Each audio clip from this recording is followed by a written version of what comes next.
কেউ যদি নির্বাচনের বিকল্প নিয়ে ভাবে সেটা হবে জাতির জন্য গভীর বিপজ্জনক, বললেন প্রধান উপদেষ্টা। প্রধান উপদেষ্টা অধ্যাপক মোহাম্মদ ইউনূস জাতির উদ্দেশ্যে দেওয়া ভাষণে নির্বাচনে যে সময় ঘোষণা করেছেন সেই সময়ের মধ্যে নির্বাচন হবে। প্রধান উপদেষ্টার সঙ্গে তার বাসভবন যমুনায় বিএনপি, জামায়াতে ইসলামী ও জাতীয় নাগরিক পার্টির এনসিপি নেতাদের বৈঠক শেষে সংবাদ সম্মেলনে একথা বলেছেন প্রধান উপদেষ্টার প্রেস সচিব শফিকুল আলম। শফিকুল আলম বলেন, ফেব্রুয়ারির প্রথমার্ধে একটি অবাধ, সুষ্ঠু ও উৎসবমুখর পরিবেশে নির্বাচন অনুষ্ঠিত হবে। প্রধান উপদেষ্টা স্পষ্টভাবে জানিয়েছেন তিনি জাতির উদ্দেশ্যে ভাষণে নির্বাচনের যে সময় ঘোষণা করেছেন নির্বাচন সেই সময়ের মধ্যে হবে, অর্থাৎ ফেব্রুয়ারির প্রথমার্ধে একটি অবাধ, সুষ্ঠু ও উৎসবমুখর পরিবেশে নির্বাচন অনুষ্ঠিত হবে।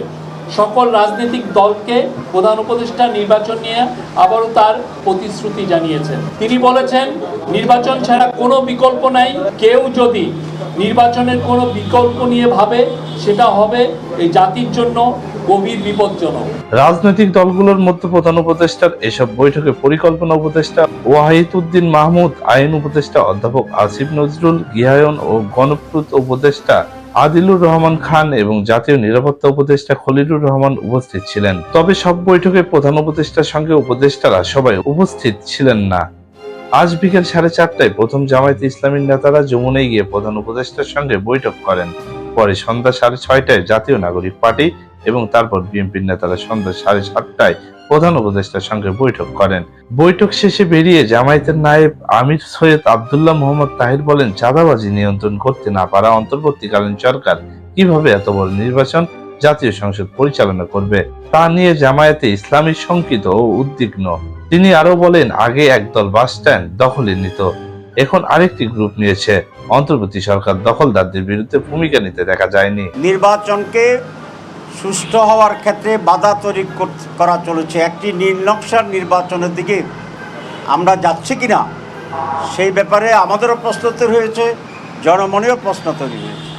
আমরা চার্টারের পূর্ণ বাস্তবায়ন চাই এবং এই চার্টারের ভিত্তিতে আগামী নির্বাচন হইতে হবে।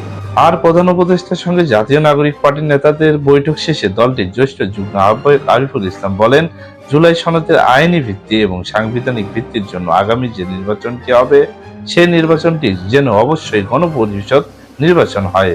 আর বৈঠক শেষে বিএনপির মহাসচিব মির্জা ফখরুল ইসলাম আলমগীর সাংবাদিকদের বলেন, একটি শক্তি নির্বাচনকে বিলম্বিত করার চেষ্টা করছে, তবে নির্বাচন পেছানোর কোনো সুযোগ নেই। নির্বাচনের তারিখ হিসেবে যেটা ঘোষণা দেওয়া হয়েছে সেই তারিখে নির্বাচন হবে। আগামী ফেব্রুয়ারি মাসে নির্বাচন অনুষ্ঠানের বিষয়ে প্রধান উপদেষ্টাও একমত বলে জানান বিএনপির মহাসচিব। আশঙ্কা যে নির্বাচনকে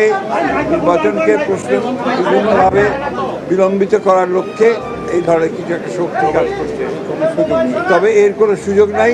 নির্বাচন ঠিকই সময়ে আমরা যেটা শিডিউল ঘোষণা করা হয়েছে সেই শিডিউলেই নির্বাচন হবে। প্রেস সচিবের সংবাদ সম্মেলনে সুষ্ঠু নির্বাচন নিয়ে জামায়াত ইসলামীর শঙ্কার বিষয়টি তোলেন সাংবাদিকেরা। জবাবে প্রেস সচিব শফিকুল আলম বলেন, এই বিষয়ে আমরা তো কাজ করছি। প্রধান উপদেষ্টা বলেছেন যে নির্বাচন খুবই সুষ্ঠু, নিরপেক্ষ, শান্তিপূর্ণ এবং উৎসবমুখর পরিবেশে হবে।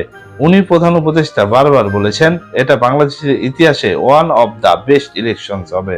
বৈঠকগুলোতে জাতীয় পার্টির বিষয়ে কোনো আলোচনা হয়েছে কিনা জানতে চাইলে প্রেস সচিব বলেন, জাতীয় পার্টির বিষয়ে আলোচনা হয়েছে। এক একটি দল এক এক ধরনের মতামত দিয়েছে। চিফ অ্যাডভাইজার প্রধান উপদেষ্টা সেটা শুনেছেন। সেপ্টেম্বরের শেষ সপ্তাহে দুর্গাপূজা শুরু হবে।